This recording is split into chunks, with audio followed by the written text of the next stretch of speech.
बड़े आदर के साथ शहीदों को श्रद्धांजलि दी। भगत सिंह जी, सुखदेव, राजगुरु, उन लोगों को कल के दिन फांसी दी गई थी। उन्होंने देश को आज़ाद कराने के लिए सबसे बड़ी शहादत दी। अध्यक्ष महोदय, मुझे बेहद खुशी है कि वैसे तो हम सब लोग सभी शहीदों को नमन करते हैं, सभी स्वतंत्रता सेनानियों का आदर करते हैं, लेकिन उन सभी स्वतंत्रता सेनानियों में एक तरह से दो चमकते सितारे हैं, बाबा साहब अम्बेडकर और भगत सिंह। दिल्ली सरकार ने ये निर्णय लिया है कि बाबा साहब अम्बेडकर और भगत सिंह जी की तस्वीरें सभी दिल्ली सरकार के दफ्तरों में लगाई जाएंगी। कुछ दिन पहले पंजाब सरकार ने भी ये निर्णय लिया है कि पंजाब सरकार के भी सभी दफ्तरों में भगत सिंह और बाबा साहब अम्बेडकर की तस्वीरें लगाई जाएंगी। जब से ये ऐलान किया गया है, मैं तो सोच रहा था कि हमारे विपक्ष के साथी इसके ऊपर हमें बधाई देंगे, तारीफ करेंगे कि बहुत अच्छा निर्णय लिया गया। शुक्रिया।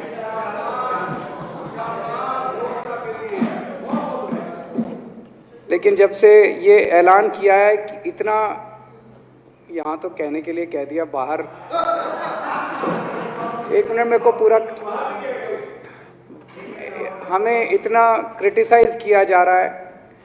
बीजेपी वाले कह रहे हैं कि बाबा साहब अम्बेडकर और भगत सिंह की क्यों लगाई, सावरकर की क्यों नहीं लगाई, हेडगेवार की क्यों नहीं लगाई। तो मैं कह रहा हूं भाई, सावरकर की और हेडगेवार की तुम लगा लो। अब देखो, जो बोल रहे थे उसमें तो किसी ने टिप्पणी नहीं की। मैंने कहा भाई सावरकर की बोल रहे हैं, सावरकर की और हेडगेवार की तुम लगा लो, हम बाबा साहब अम्बेडकर की और भगत सिंह की लगा लेते हैं। कांग्रेस वाले चिल्ला रहे हैं, इंदिरा गांधी की क्यों नहीं लगाई, राजीव गांधी की क्यों नहीं लगाई, सोनिया गांधी की क्यों नहीं लगाई। तो हम कह रहे हैं भाई, इंदिरा गांधी की तुम लगा लो, हम तो बाबा साहब अम्बेडकर की और भगत सिंह की लगाएंगे। अध्यक्ष महोदय, मेरे को पता नहीं था ये लोग बाबा साहब अम्बेडकर और भगत सिंह से ऐसी नफरत क्यों करते हैं सारे प्रतिपक्ष के लोग। मैं आपको बताता हूं क्यों करते हैं, और खासकर बीजेपी वाले बाबा साहब अम्बेडकर से इतनी नफरत क्यों करते हैं, मैं बताता हूं आपको। बाबा साहब अम्बेडकर ने संविधान बनाया, मैं बता देता हूं आपको, आप भी सेटिस्फाई हो जाओगे।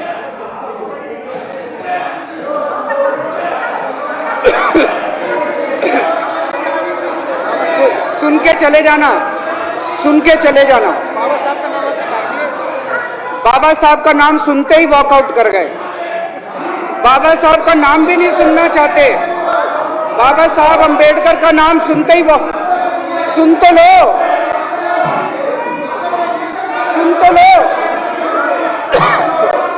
वो तमाशा, और ये सब कुछ जो इन्होंने बोला वो सच बोला। सुन तो लो।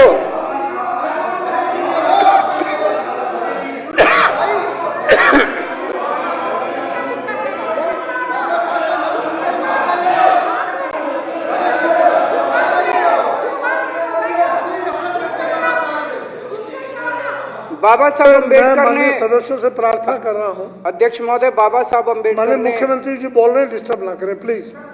नहीं, ये कोई तरीका। सत्य कौन बोल रहा था? सत्य क्या बिजुली जी ने बोला? सब आप बैठ जाइए। अब बाबा साहब अम्बेडकर ने देश का संविधान बनाया। संविधान में लिखा उन्होंने कि भारत के अंदर जनतंत्र होगा। इस जनतंत्र के अंदर चुनाव होंगे। चुनाव में जनता वोट डालेगी। वोट डाल के जनता अपनी सरकार चुनेगी। वो सरकार लोगों के सपनों को पूरा करने के लिए काम करेगी। बीजेपी को ये पसंद नहीं है। बीजेपी नहीं चाहती चुनाव हो। बीजेपी चाहती है कि चुनाव खत्म हो जाए। चुनाव होने ही नहीं चाहिए। चुनाव गंदी बात है इनके हिसाब से। चुनाव गलत बात है इनके हिसाब से। एमसीडी के अंदर 15 साल इन्होंने जम के लूटा। लूटने के सारे दुनिया के रिकॉर्ड तोड़ दिए। गिनीज बुक वालों की मीटिंग चल रही है कि भारतीय जनता पार्टी का नाम आने वाला है गिनीज बुक के अंदर, एनसीडी का और बीजेपी वालों का। शानदार इन्होंने परफॉर्मेंस किया है। 15 साल के अंदर इन्होंने लूटने में कोई कसर नहीं छोड़ी।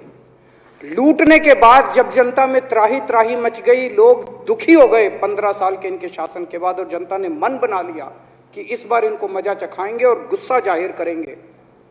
चुनाव आयोग ने ऐलान कर दिया कि हम आज शाम को 5 बजे 9 मार्च को शाम को 5 बजे आज चुनाव की डेट्स की घोषणा की जाएगी।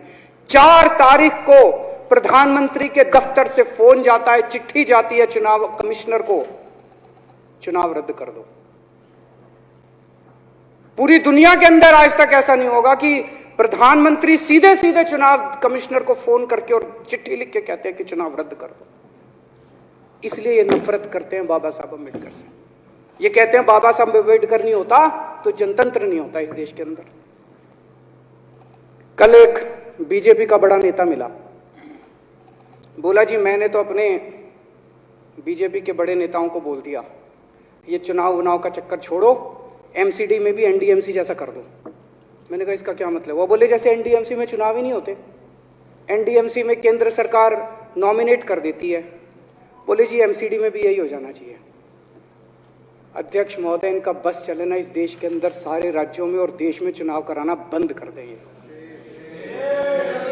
इसलिए ये नफरत करते हैं, इसलिए बाबा साहब अंबेडकर से नफरत करते हैं ये लोग। बाबा साहब अंबेडकर चुनाव की प्रक्रिया रख के गए थे, इनका बस चले तो ये चुनाव कराना बंद कर दे। कह रहे हैं हम तीनों एमसीडी को यूनिफाई करना चाहते हैं। अरे 7 साल थे तुम्हारे पास, सो रहे थे क्या 7 साल से? कहां थे तुम लोग 7 साल से? क्यों नहीं तुम लोगों ने क्यों नहीं तुम लोग यूनिफाई करने के लिए पैसे चाहिए? क्यों नहीं तुम लोगों ने यूनिफाई किया 7 साल से?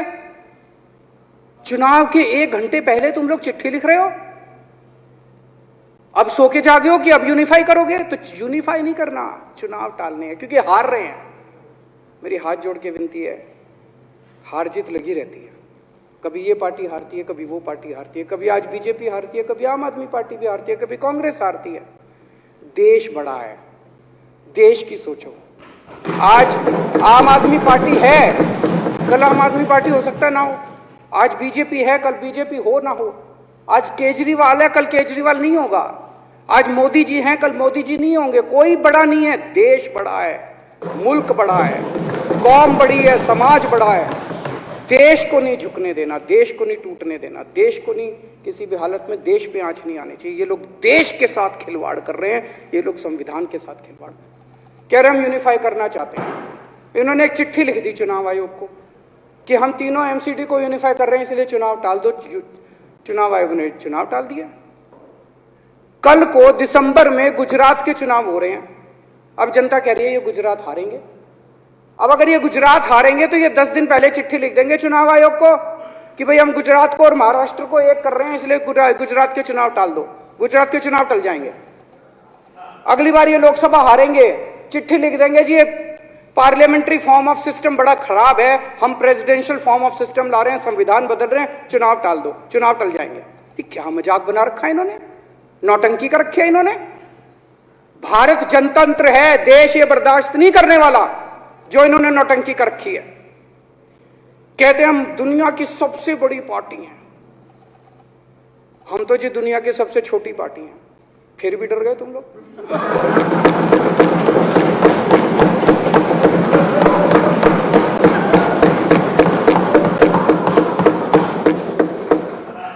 दुनिया की सबसे बड़ी पार्टी दुनिया की सबसे छोटी पार्टी से डर के भाग गई। क्या कायर हो यार। हिम्मत है तो चुनाव लड़के दिखाओ बीजेपी वालों, मान जाएंगे तुम। हिम्मत है तो चुनाव लड़के दिखाओ। कहते हो 56 इंच का सीना है, नहीं तो मान लो 56 इंच का सीना नहीं है, झूठ। नहीं तो मान लो कुर्ते के नीचे 56 इंच का सीना नहीं है, झूठ है ये।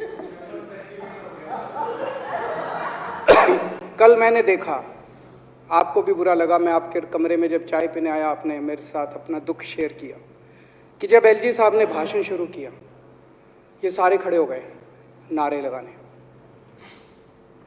क्या कश्मीर फाइल्स टैक्स फ्री करो, और पीछे से 2 जने कह रहे थे दारू की दुकानें बंद करो। अब इनको भी नहीं पता आज नारे किस चीज के लगाने, ऊपर से आया तो था ऊपर से आया तो था।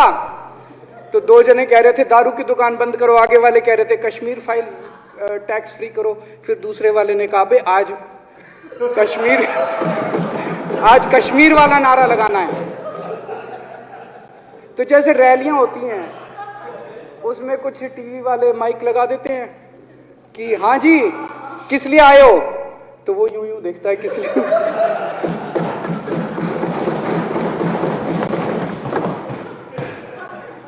क्या हाल बना दिया इनका। इसलिए थोड़ी राजनीति में आया था, इसलिए थोड़ी राजनीति में आए थे। एक पिक्चर आई थी बंटी और बबली,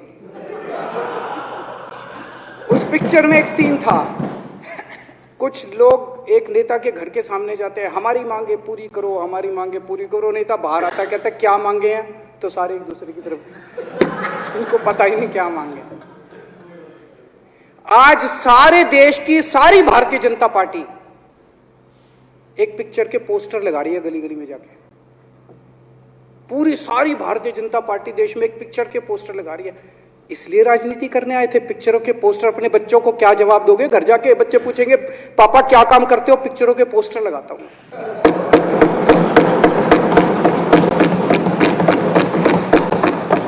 8 साल केंद्र सरकार चलाने के बाद अगर किसी देश के प्रधानमंत्री को विवेक अग्निहोत्री के चरणों में शरण लेनी पड़े तो इसका मतलब उस प्रधानमंत्री ने 8 साल में कोई काम नहीं किया, 8 साल खराब कर दिए। बताओ, विवेक अग्निहोत्री के चरणों में उनको शरण लेनी पड़ रही है, बचा लो बचा लो बचा लो। अगर किसी प्रधानमंत्री को कह रहे हैं कश्मीर फाइल्स टैक्स फ्री करो, अरे यूट्यूब पे डाल दो, फ्री हो जाएगी। टैक्स फ्री क्यों करा रहे हो? इतना ही तुमको शौक है, विवेक अग्निहोत्री को बोलो यूट्यूब पे डाल देगा, सारी पिक्चर फ्री है, सारे जने देख लेंगे एक ही दिन के अंदर। टैक्स फ्री की क्या जरूरत है? यूट्यूब पे क्यों नहीं डाल? कल एक मैंने अखबार में पढ़ा, हरियाणा के अंदर एक भारतीय जनता पार्टी का ही एक एमएलए था, उसने कहा आज मैं पार्क के अंदर इसकी फ्री स्क्रीनिंग करूंगा। तुरंत विवेक अग्निहोत्री का ट्वीट आया खट्टर साहब के, खट्टर साहब देखो ये फ्री में कर रहा है, इसको बोलो टिकट लेके करेगा।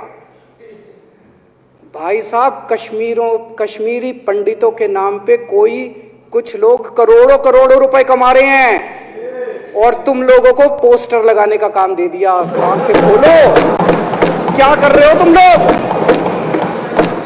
वो करोड़ों कमा गया, कश्मीरी पंडितों के नाम पे करोड़ों कमा गया और तुम लोग पोस्टर लगाते रह गए। क्या हाल बना दिया तुम लोगों का यार, आंखें खोलो तुम लोग।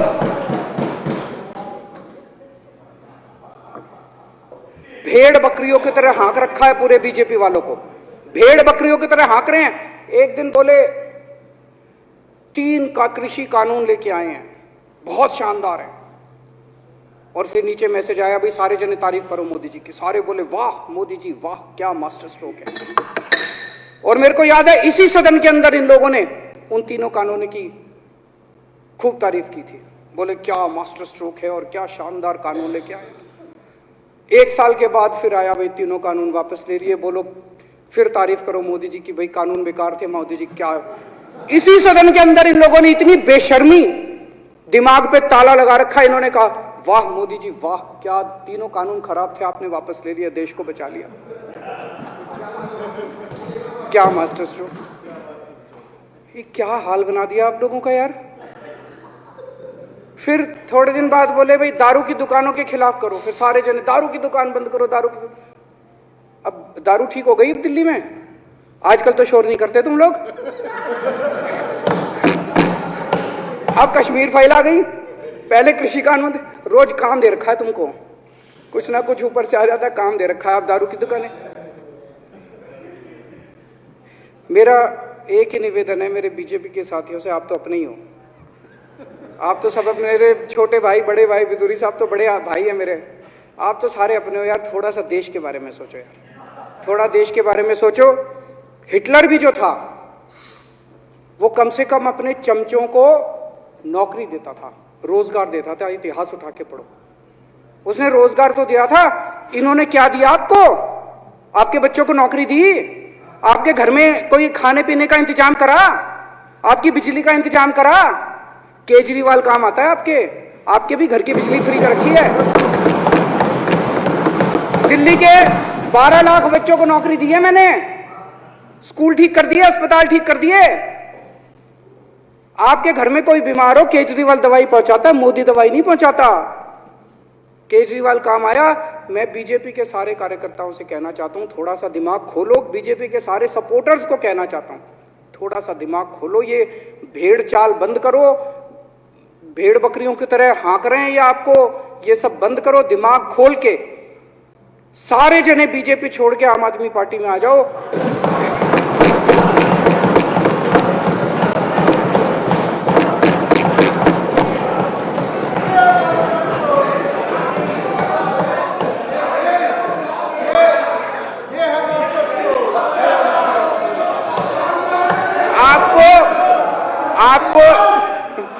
आपको इज्जत मिलेगी, सम्मान मिलेगा। आपसे कतई झूठे नारे नहीं लगवाएंगे। राष्ट्र निर्माण में आपको साथ लेंगे हम, राष्ट्र निर्माण करेंगे आपके साथ मिलकर। ये पोस्टर भी नहीं लगवाएंगे झूठी फिल्मों के। और जो भी करना हो, कम से कम यार ये पिक्चर का प्रमोशन करना तो बंद करो। ये गंदे लगते हो तुम लोग, अच्छी शोभा नहीं देता आप लोगों को। यार आप अच्छे आदमी हो, कुछ करने आए थे राजनीति में, कहां पिक्चर के पोस्टर और प्रमोशन करने में लगा दिया। कल एलजी साहब की स्पीच पूरे देश ने सुनी। एलजी साहब को एक तरह से केंद्र सरकार का नुमाइंदा माना जाता है। एलजी साहब ने भी हमारी सरकार की कितनी तारीफ करी। 50% जीडीपी 5 साल के अंदर बढ़ गया। भारत में आज तक कभी किसी राज्य का नहीं बढ़ा। इतने शानदार काम दिल्ली सरकार ने किए हैं कि केंद्र सरकार द्वारा नियुक्त एलजी साहब ने भी दूसरी सरकार की, आम आदमी पार्टी की सरकार की भूरी भूरी शब्दों में तारीफ की।